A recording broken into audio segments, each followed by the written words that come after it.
Hello to our audience around the world. Thank you for joining us today for a webinar presented by Lyft. We're expecting a lively conversation today about how technology innovation is driving new traveler expectations and how the travel program is evolving to fit the lifestyle of increasingly mobile travelers. Travelers are now choosing between hundreds of different travel solutions, devices, applications to conduct business on the go, mobile boarding passes from airlines, ride-sharing apps, expense management apps, mobile booking apps, apps for in-flight Wi-Fi. So how are travel managers adapting to meet the needs of the modern business traveler? We'll share some practical actions that you can take with your own business. I'm Sean O'Neill, editor of Tnooz, talking to you from a hotel business center in New Orleans where I'm on a business trip, and I'm juggling a laptop, an iPad, iPhone, and a bunch of apps, so this is very interesting to me. And I'm joined by Gene Quinn, CEO of Tnooz in Connecticut. Leading our presentation today, we have two really great panelists. Colleen Black is a partner at Gold Spring Consulting, an independent TMC. She's joining from Kansas. And Matt Doherty, Matt Doherty, Regional VP of Mobility Solutions at Lyft. I need to get my coffee this morning. You'll be hearing from both of them very shortly. Just a bit of housekeeping, three things. First, Tnooz is recording today's webinar and will make a replay available to participants along with the slides. So if you can't attend the full hour or you want to share this with some of your colleagues, you'll be able to have access to the video and the slides by email afterward. Because of the time difference and production times, it'll take a little while to get to you. Second, we will have a question and answer session at the end. When you have a question, please use the box on your dashboard, the GoToWebinar dashboard, and type in your question. I'll read through the questions and ask them of our presenters. Last thing, we're asking some poll questions of the audience today so that we can adjust our presentation to better match the type of audience that we have. So as you can see on your screen, poll number 1 is, where are you located? If you could give us a sense by voting in the little poll tool you'll see in your drop-down, there's an option to vote. You can select North America, EMEA is for Europe, obviously, Latin America, and Asia Pacific. It'll be interesting. We have a global audience, but because of the time zone, we may be seeing results particularly heavy from people who are around here. So earlier, it makes sense, about 62% of you are here in North America and a third are in Europe. Thank you very much to everyone all around the world, Latin America and Asia, wherever you are, for joining us today. And our second question that we ask, our second and last question for now, is what business are you in? What industry segment do you represent? This will give us our panelists today an opportunity to sort of tailor some of the material that they have. Are you a corporate travel planner or agency? Are you in leisure or specialty travel agency, a supplier, a consultant or in professional services, or a technology provider? And maybe we can have those results straight away once they're in, Gene. It looks like we have in the lead technology provider at about 39%, and about 1 out of 4 of you are in corporate travel planning or a TMC or an agency. And for all of you, whether you're a consultant or a supplier, I think there's going to be good material for you today. We've been going over the presentation in advance, some interesting stats. So I now turn the presentation over to Matt. Thank you, Sean. I really appreciate you guys having us today. We're excited to host everyone for this webinar. Again, this is Matt Doherty with Lyft, and today we're going to be talking about how technology is shaping the business traveler behavior, as Sean alluded to earlier. So I'm going to walk through the agenda we've set up for you guys today. Next slide, please. So we'll be talking about how, obviously, technology is shaping business traveler behavior. We'll be getting into what impact that is having on corporate travel policy and how that's evolving and how companies are evaluating new travel technology. And then we'll leave some time at the end for Q&A from the audience. So with that, I would like to introduce everyone to our guest, Colleen Black. Colleen, would you like to say hello to the audience?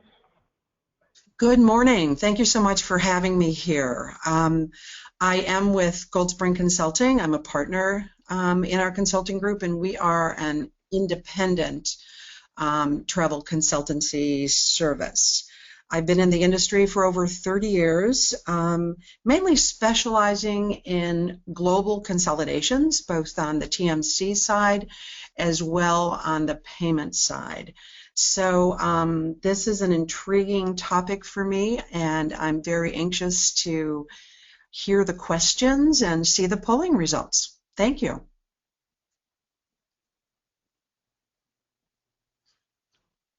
All right.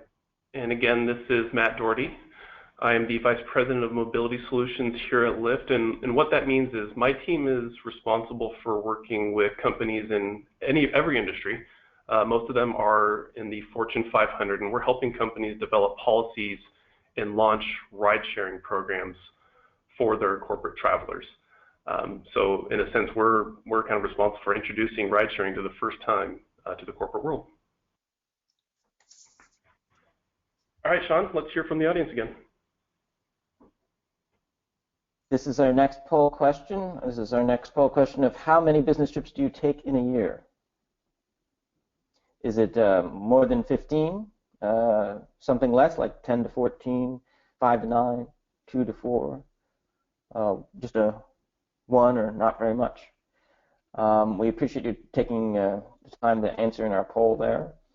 It looks like some of us are pretty well traveled, having to do it for business. Makes good sense. Early results see a lot in the 5 to 9 trips a year, about 38%, and about 16% are in 15 trips or more. I think that's a very interesting result.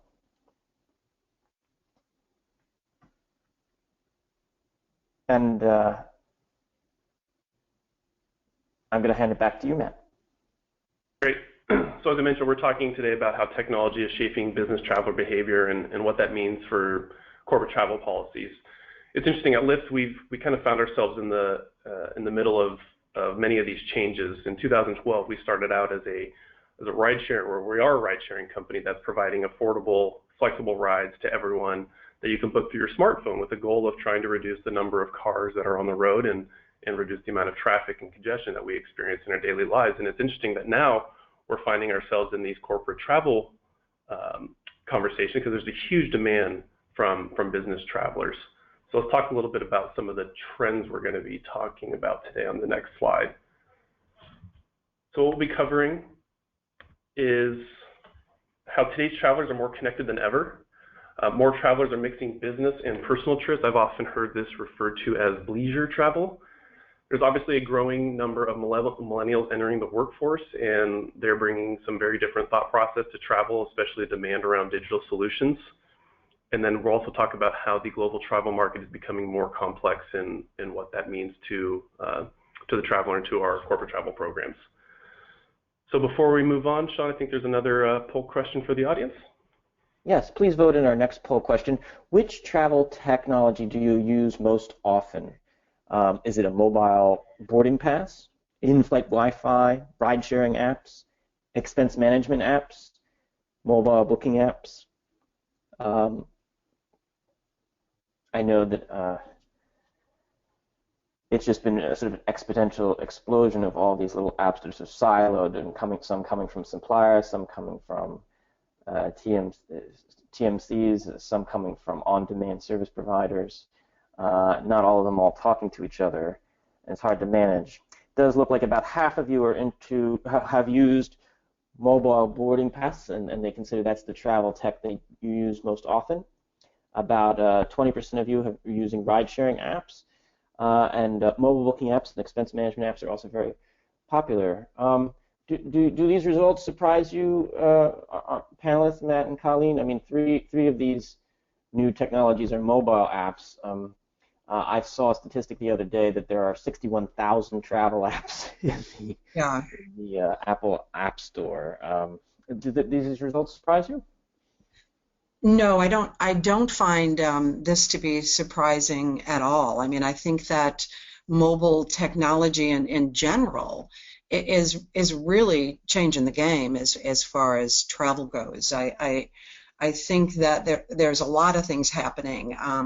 The mobile tech has enabled the growing demand for instant resolution, instant information, instant decisions, and that in so many ways is far different from most corporate travel processes. So I don't think anyone's really surprised that there might be a little, dissatisfaction with the corporate programs versus what travelers are doing on the leisure side. And we need to be really cognizant of that, because I'm really calling this the year of the traveler. I'm seeing from our client base and from surveys that we've done that it's all about the traveler. It's all about service. It's all about taking the traveler requirements into account. Just a short year or two ago, it was all about cost savings and procurement, where it was driving most of the decisions within any corporate program. And now I'm happy to see that we're bringing the traveler back.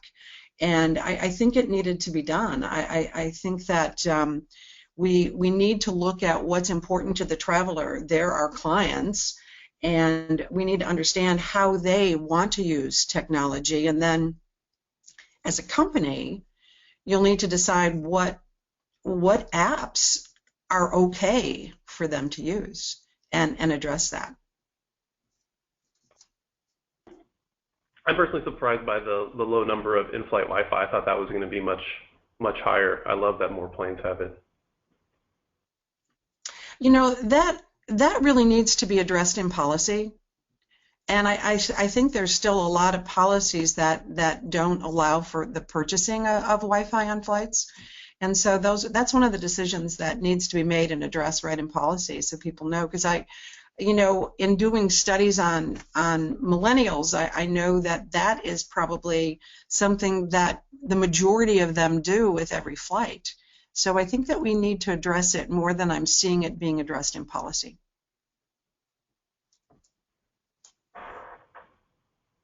Okay. So speaking of mobile technology, we're seeing, as we stated, business travelers are more connected than ever, right? They're connected around the clock. They're connected everywhere they travel. With these two, personally, I'm kind of included in these first two statistics here. As I just mentioned, I love the fact that many planes have Wi-Fi access. I'm not losing 2 to 3 hours of my day. I'm able to get work done. I don't land with a ton of emails and voicemails that I got to get back to.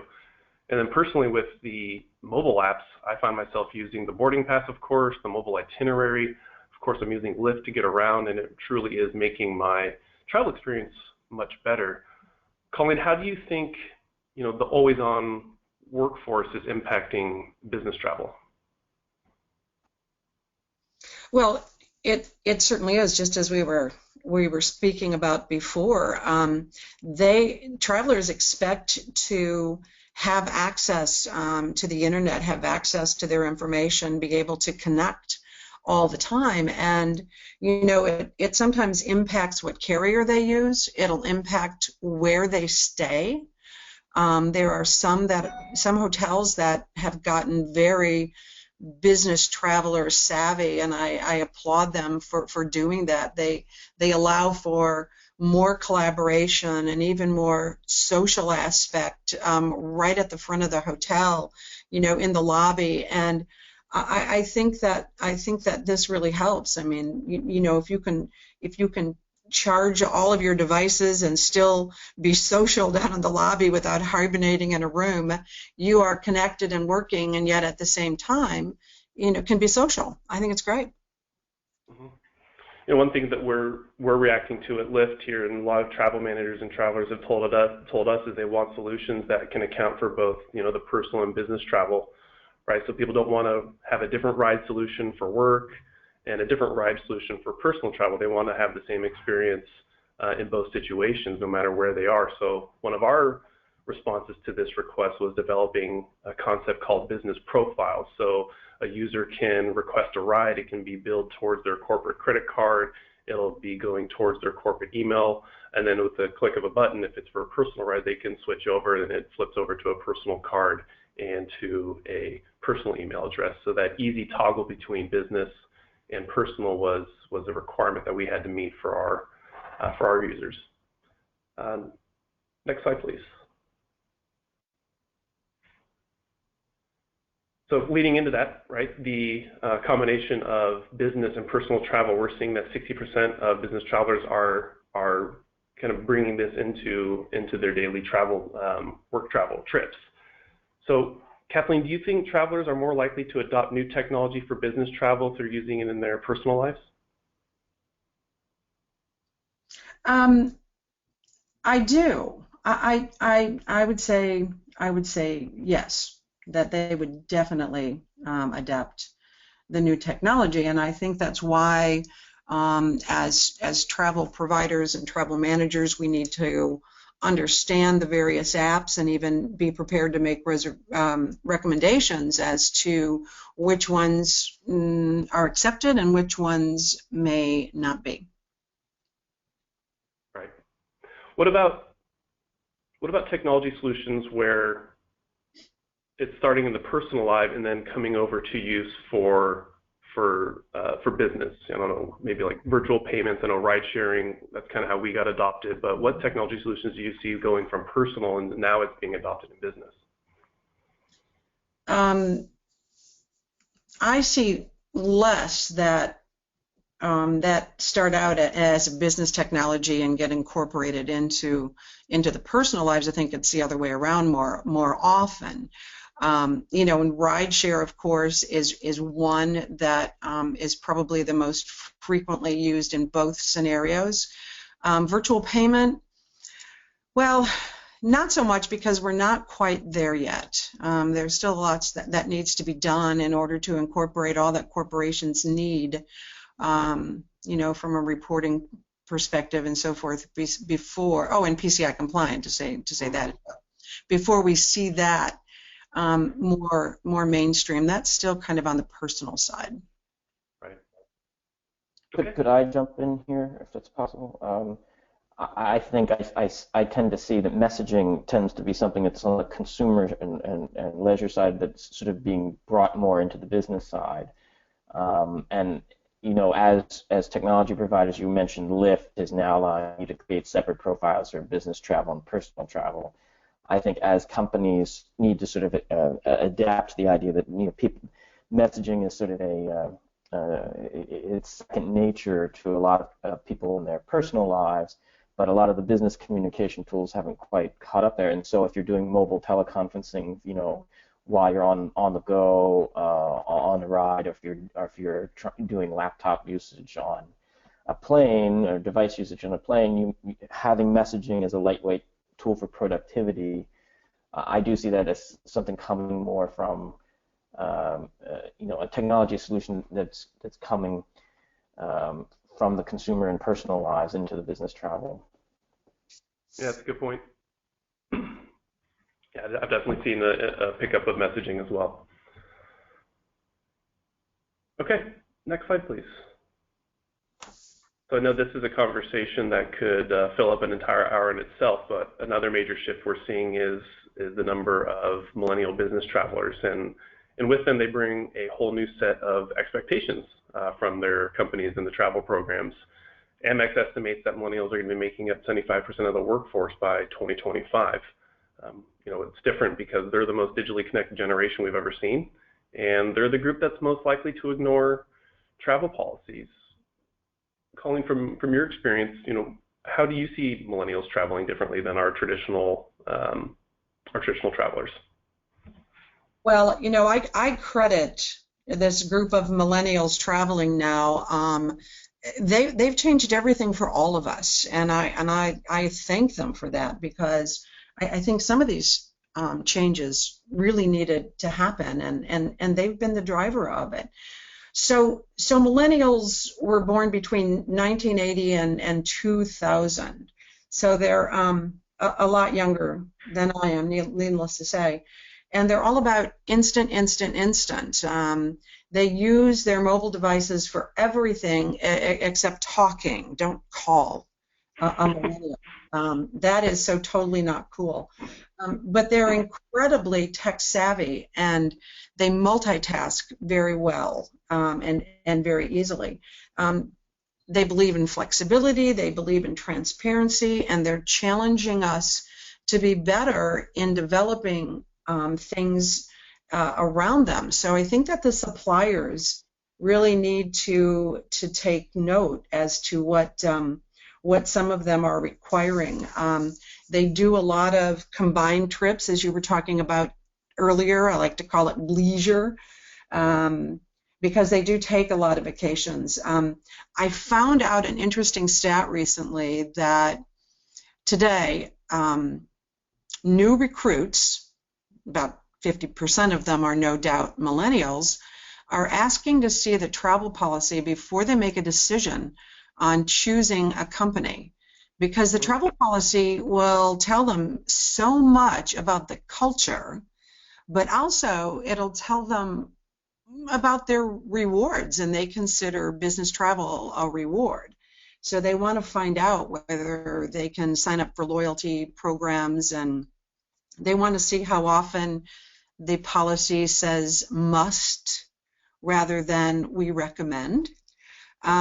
It's a big issue for them. So you might want to, maybe it's time to update that policy and take a look at some of those things if you're recruiting millennials. Yeah, I mean, from a ride-sharing standpoint, they're already doing it for business travel anyway, right? It's something that they just don't see the purpose of standing in line waiting for a taxi. They don't want to land late and go wait for a rental car only to find that the rental car counter's closed because they got in late. So, right. There's a huge credit for bringing rideshare to the corporate world. Yeah, I agree with that, and I'm a fan as well for that reason, but also for a safety reason. I know who's picking me up, I know their name, I know what they look like, I know what kind of car they drive. When I arrive late, after dark, I feel much safer getting in a car where I know the driver, or know who the driver is. But and this is another area where I think we need to address it better within policy. So we did a flash survey about 6 months ago of 120 travel managers, and we asked a simple question: is what does your travel policy permit? What does your travel policy permit regarding shared economy ride services? Interesting results. Again, this was 6 months ago. 2% said that it was not formally addressed. Another 2% said that it was addressed and you could not do rideshare on company travel. And then 96% actually said that they just choose to be silent. And they felt that by being silent, the travelers can make a decision as to what they want to do. Yeah, so that is interesting. I did the same survey just on Friday of last week, and I closed it actually on Tuesday, so it's very current information. And 1.8% said that it's formally not permitted in policy. So there's a decline. 12.3 said it's formally permitted now. That's a huge increase. Yep. And 70%, which is down, said that the policy remains silent. Yeah, we actually I had some stats on this too for a couple slides later, and that's exactly what my team is doing, is helping travel managers understand how do they put this into their policy in an effective manner. So it's a huge benefit our team adds, is kind of being that collaborative partner to help them understand how they work with their risk team internally, how they work with their legal team internally to start putting these policies in effect. Yep. Well, good. Like we said, this is a conversation we could spend a long time on, but maybe let's maybe move to the next slide here. So international travel. So as you saw, we have an audience from all over the world today, and it's an era of increased globalization, and travel managers are finding themselves with travelers entering new countries in a more frequent basis. Colin, what's your recommendation for travel managers who are trying to create an international travel program? I think my number one recommendation would be not to do it in a silo. And by that I mean assess where you are today as you grow and bring a new country into a program. Make sure that you know what they're doing today. Make sure that you have a good understanding of their processes and what's important to them. If you're putting a team together to assess moving into an international program, make sure that it's very multinational. I would also recommend surveying the travelers and the key stakeholders. Find out what's most important to them in any given region or any given country, and take that into consideration as well.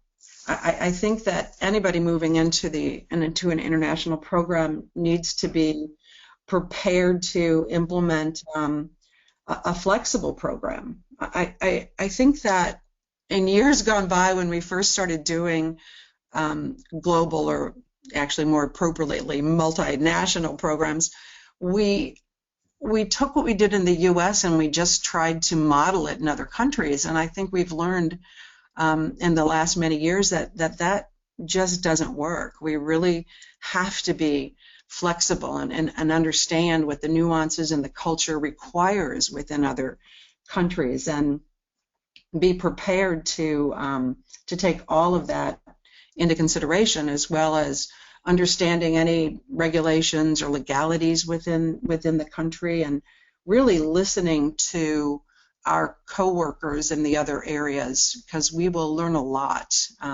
if we do that.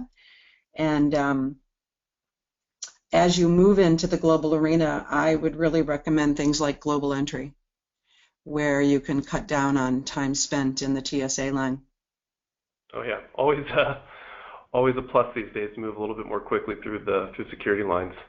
For us here at Lyft, international means global partnerships. So from a ride-sharing perspective, we're partnering with the leading ride-sharing providers in Asia. So if you are traveling over to China, you can use your Lyft app to request a ride from the leading ride-sharing company over there called Didi.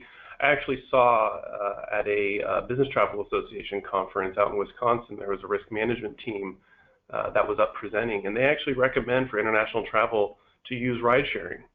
It is a safety measure, especially for female passengers, female travelers.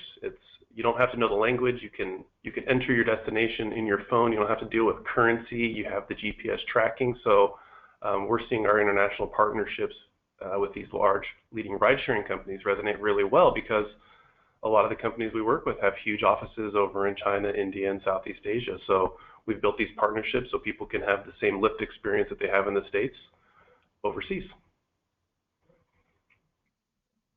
Okay, Great. next slide. Next slide, please. So we've been talking a lot about the business traveler, so I thought we should turn it over and talk about travel managers and how their travel programs are evolving as a result in the shifts from traveler behavior. Colleen, you alluded to this with some of your statistics around ride sharing. The GBTA reported last year that 76% of travel managers have no policy at all governing rideshare among their team, and many travel managers are now finding themselves in the middle of this conversation about what they should do with ride sharing, whether it's being requested from their travelers or management is asking about it. But this is indicative of a broader trend we're seeing in the travel space, right? So travelers are expecting new technology to be part of their travel policy, and now travel managers are working with us to pioneer first of their kind policies that allow their travel managers to leverage new technology like ride sharing. So let's look at the themes on this topic we'll be discussing on the next slide here. So what we're talking about on this topic is the fact, and Colleen, you mentioned this, the year of the traveler, that travel programs are becoming more travel-centric. It's dollars and cents savings is still important, but there is a definite shift to the experience of the traveler. Traveler managers are now using more data to design their travel programs. They're creating policies around new technology solutions, and we're seeing duty of care is becoming more digital. So Sean, why don't we go back to the audience for another poll question? Yeah, let's have another poll question here. Is your company currently measuring compliance of your travel program? Yes or no? And I think related to this, you mentioned the GBTA. Their latest study was just released this week, which was a sample of 3,500 business travelers, shows that 44% of companies do have policies that allow employees to use the likes of Lyft, and about a quarter allow accommodation players such as Airbnb. So it'll be interesting here to see. It seems like a majority of our attendees say that their company currently does measure compliance with the travel program, which is, I think, an interesting result. I think that anecdotally does seem to be sort of like a dramatic trend compared to 2 years ago. It's a real turnabout. What do you think, Matt? Yeah, in my conversations, we ask this a lot when we're working with companies about their travel programs, and this is actually higher than I thought it was going to be. I'm probably around, in my conversations, 50-50, but that's more anecdotal evidence. Colin, you probably have more experience in this area. What are you seeing around measuring compliance in travel programs? Well, again, you have to define what they're measuring, but I would say that it would be almost all. So I'm a little surprised to see 59% actually. I thought it would be much higher. Most of the companies that I work with, they all measure compliance. It's really an important measure for them. It's the best measurement out there to talk about the travelers and how close they are to a perfect trip, at least as perceived by the companies. So it is a measure that's still done. And if I could jump in here, I would just say there's a difference between measuring and then what the actual leakage and compliance rate is. I think a lot of TMCs have been proponents of policy and compliance, exactly to what Colleen is saying, because it's a part of how they get to saving, and it's also how they get to duty of care, so being able to contact their customers in an emergency. A lot of TMCs seem to be seeing that's just as much their responsibility as much as the company's. It's a bit of a generalization. I talked to an executive at HRS a couple weeks ago who said that somewhere between 40% and 60% of a company's hotel travel spend tends to be leaked outside of their managed corporate travel program. And one can only imagine with new services that come along, like ride sharing and other tools, that the compliance, there might also be leakage issues there. So I think it's interesting what you're saying, Colleen, about the percentage of those who are measuring. I'll turn it back to you, Matt. Thanks.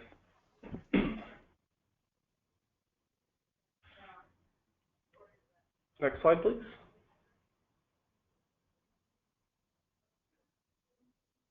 So speaking of executives at HRS, here's the CEO of HRS, and Colleen, he shares your sentiment around this being the year of the traveler, that we're in a space that's much more traveler-centric, and that travel managers need to have a more open-minded approach to manage travel. But I guess a lot of people are probably wondering, Colleen, how do you enforce a more flexible policy? What risk do organizations open themselves up to by not addressing some of these vendors, but allowing employees to use them? Yeah, I think that's a great question, and I think that travel managers juggle with this every day.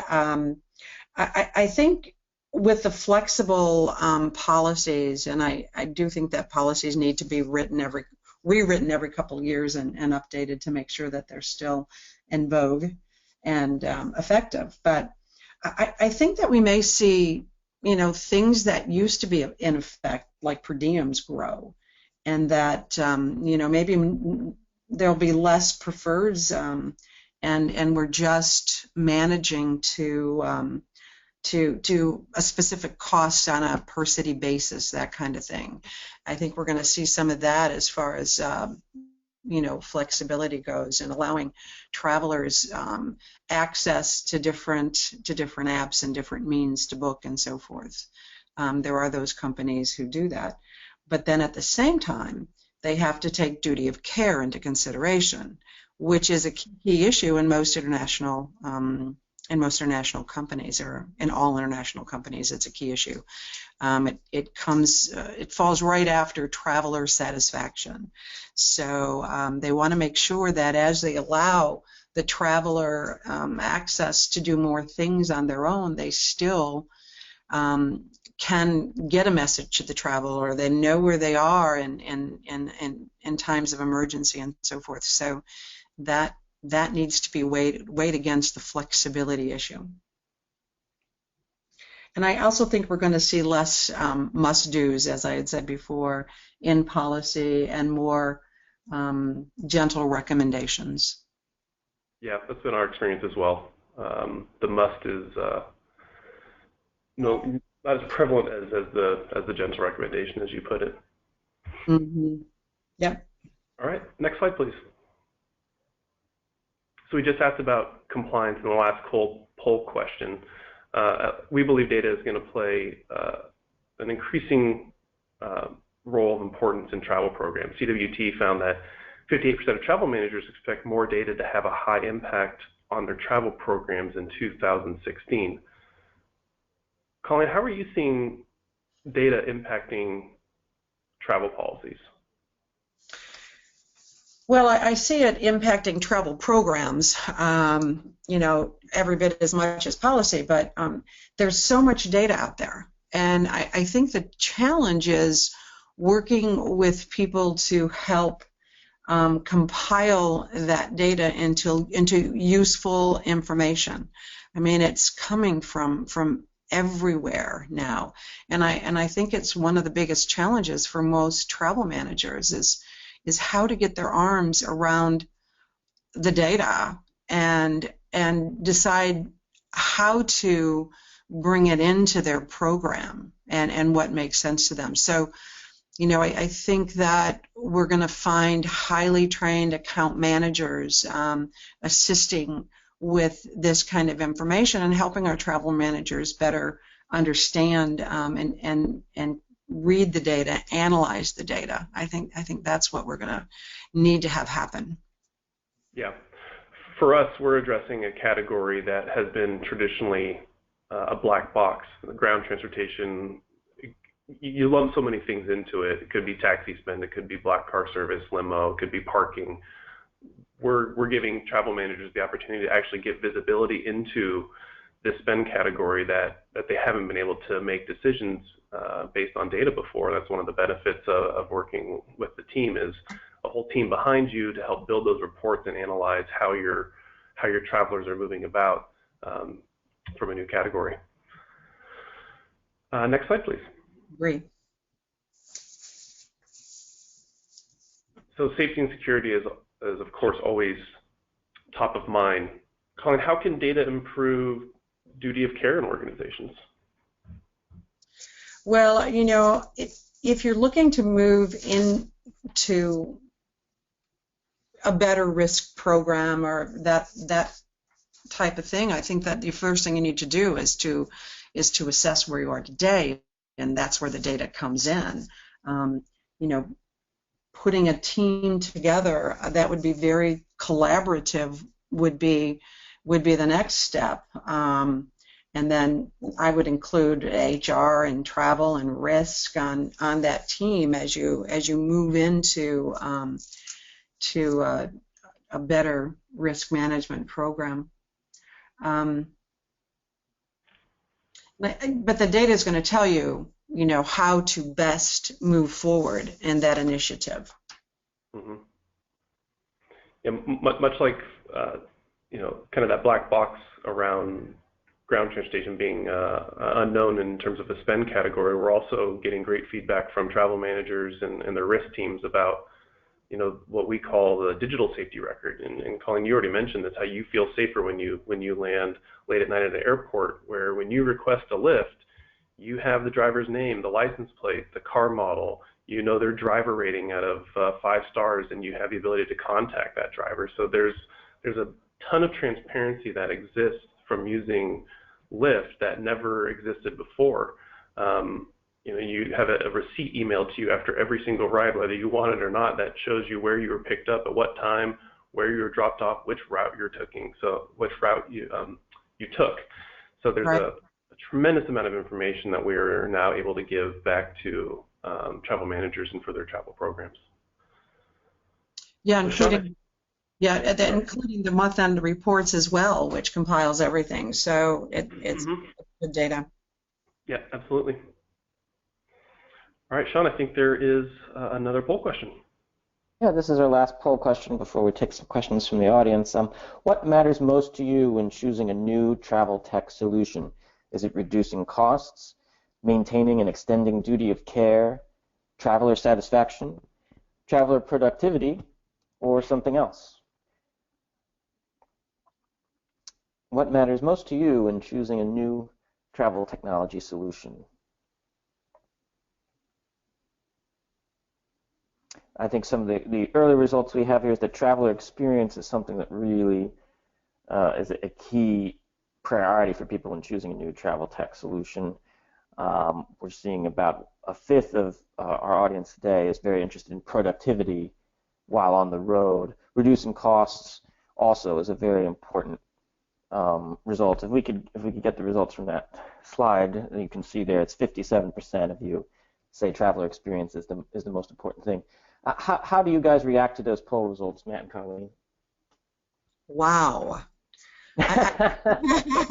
I think that's really eye-opening, and I think we need to kind of sit up and pay attention to the fact that 57% feel that it's traveler experience. But it really does fall in line with the year of the traveler, and wow, I think that's really really telling.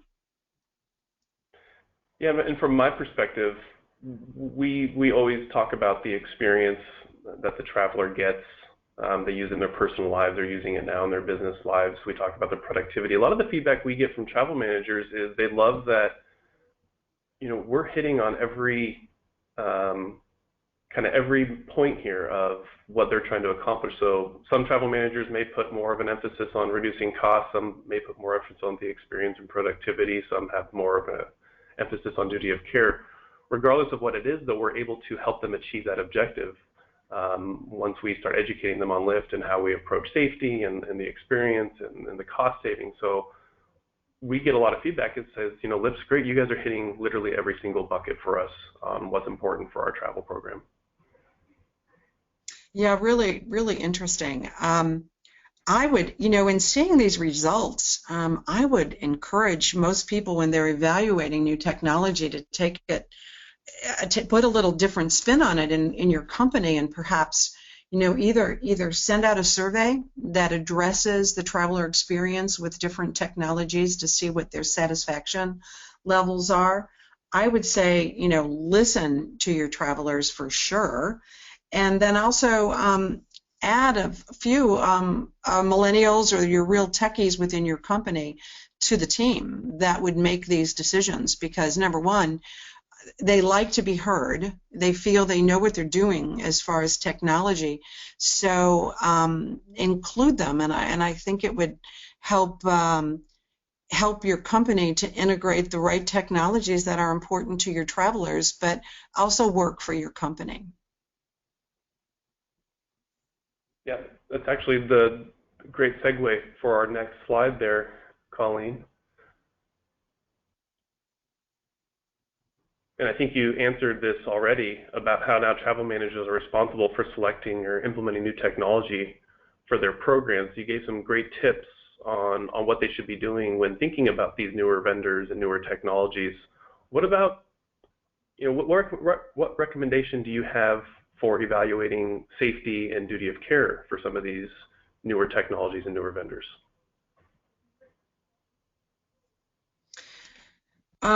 I think that the traveler well-being has got to really be key, and collaboration is always key as well. So my recommendation would be the same. I mean, it's a good idea to source these things, but it's also a really good idea to collaborate internally. Are you bringing in security? Are you bringing in HR? Are you bringing in legal team as well? Of course, your travel team. Are you willing to customize and be flexible and and take policy as well as safety and security into consideration. So that would be my recommendation. Mm-hmm. Yeah, and we're noticing, at least in the with my group dealing with the Fortune 500s, it's imperative that travel managers incorporate other teams, like you're saying, Colleen. We're having conversations with their risk team. We're having conversations with their legal team. We have conversations with their IT team to talk about data security and PCI compliance. So our recommendation is to make sure you pull in the appropriate stakeholders if you're looking at something from Lyft about ride sharing. And I think once they hear the story around our holistic approach to safety and how we support them as an organization, help them customize their policies around risk and legal, it's been very well received from the organizations that we're working with today. Yeah, I would agree with that. Absolutely. All right, Sean. I think that we're is the... right. It's time for audience questions now. We thank everyone who's typed in questions. This is your last chance to type one in for our panel. We thank David Cuppett for his question. In the business travel world, do you think ride sharing has an impact in sort of growing the market, or is it just share shift in overall ground transportation market size? Is more money being spent on ground transportation? Are more people now willing or able to do ground travel because ride sharing has become available, or is this business travel just new and it's just replacing taxis, rental cars of the past? I think what we're seeing is as ride sharing is becoming more and more prevalent, in general, people are not having to rely on their own cars as much, and they're noticing that there's not going to be as much of a dependence on owning a car. I mean, we expect car ownership to drop dramatically, and it has been over the last decade. In the next 5-10 years, you're going to see a huge decline in car ownership, and a large part of that is going to be availability of ride sharing, and I think autonomous vehicles is going to have an even more of an impact there. That does spill over into the corporate travel world. People are used to it. It saves them time. We're noticing that it has already surpassed taxi in terms of spend by quite a big margin, and we've also seen a hit on car rentals. People don't need to stand in line and wait for a car rental for those 1 to 2 day rentals. They're just simply hopping in a Lyft and using that to get around on their business trips. So we expect it to grow quite a bit. Okay, and we have another question from Katie Stapleton. This is for Colleen, please. When talking about millennials, it was mentioned that sometimes millennials ignore travel policy. Is there any best practices in order to coax them into compliance? Is something that works particularly well with that demographic? Yeah, that's a great question. I think we're all challenged with that. Number one would be, don't hand them a 30-page paper that they have to read. It's not going to happen. The policy needs to be short, sweet, and online so that they can access it. If you're rewriting policy, I would encourage, be inclusive, bring on a millennial onto the team to help in that process. Let them be heard. And they also like to be heard when they return from a trip. If they're dissatisfied or satisfied with something, they need to have a mechanism to share that information online. They do like to be heard, so take that into consideration as well. Thanks, Colleen. Ole has a question about whether Lyft will be able to approve apps or bots. Most IT departments. I'm sorry, I misinterpreted his question. Most IT departments and corporations are busy with their core business, and so they're faced with all of these apps and bots and dozens being developed every day. How can IT departments and corporations sort of deal with the expanding array of options? Are you talking about adopting ride-sharing specifically? Maybe that can be an example. When companies have to approve, apps and bots for usage to be within their IT systems and be compliant.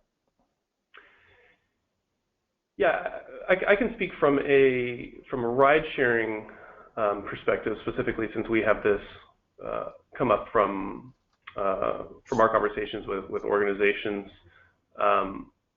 We get the standard questions from IT around SOC 2 and PCI compliance, since there is, it's an application that their employees are going to be using. So it's been pretty minimal effort from IT's perspective to work with Lyft. It's usually them sending over a document asking if we meet certain safety criteria and policies that they have in place, and our security team and IT team gets back to them with the answers. And it's very minimal from that perspective. And everyone we've engaged with to go through that kind of audit, for lack of a better term, or making sure the Lyft app can get approved for, say, their corporate app store, we've never had a problem of getting through that requirement. And it's been with some of the most conservative companies in the most conservative industries that we've worked with on some of those discussions.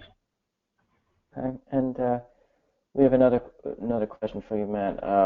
This is from Sonia. It would be helpful to hear real active things that companies like Lyft are doing to address concerns around corporate duty of care, especially in European countries where requirements are much stricter. Maybe you could touch a bit on like the critical response line or some other things that you do to help meet duty of care requirements. Yeah, the critical response line is a 24/7 team that passengers can reach out to in the event of an emergency. We talked about the amount of information that is provided to a traveler and to a travel manager when it comes to the who the driver is, what their license plate is, the route they were picked up on and taken to from point A to point B. There's information that they're getting today that they've never had before with traditional ground transportation providers. So there's a ton of information.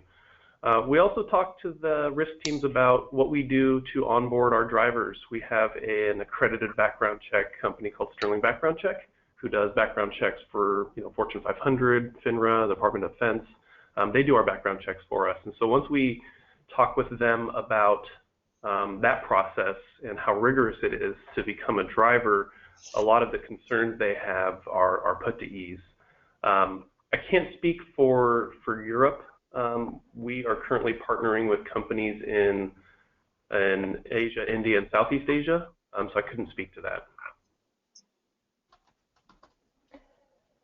Fantastic. We have a question for Colleen here from John. Are there any travel apps that you think that some of the audience members might not have heard of that are good for business travels that you've heard from your clients that sort of help them, in things like experience or productivity and such? Oh, good question. I have a couple of my favorites lately. One is called My Flight, and what that one does is it'll actually help you if you're let's say at O'Hare, where they have multiple TSA lines. It'll show your traveler which line is the shortest, and then when they get through early, as they will, by going to the right line, it'll show them what they're near to as far as food or as far as bookstores or whatever might be in the area, so that they can make best use of that time, or a charging station, whatever it is they need. And if they plug in their flight information, it'll also tell them if it's when they need to get to the gate to board, if it's delayed or anything like that. TSA is working on one, the same kind of an app, which I think will be good. It's not quite there yet because they don't update it on a real-time basis, but that's okay. And there's another one called Fleet that's pretty good as well. And I think if you can keep bringing your travelers fun apps and listen to them as to which ones are cool and which ones aren't, and actually approve the use of them, I think you do keep travelers pretty happy. We're coming up to the end of the call, so we can only do one more question. I'm not going to be able to pass along all the questions we've been asked. I apologize for that. One more. This is for you again, Colleen, from Andy. From your perspective, what is the role of TMC should play in this new travel technology-driven world? Wow. That's really a great question. We get asked that a lot. Is it best to contract directly with a technology company, or is it best to go through the agency?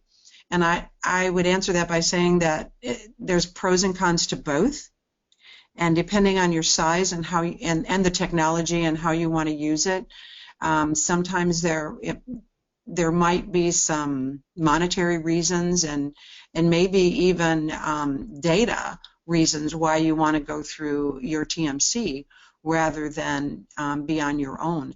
But it's important, again, to analyze all those pros and cons and have someone who can help you with that analysis and to make those decisions. Fantastic. Colleen, do you have anything to add to that, Matt? Or?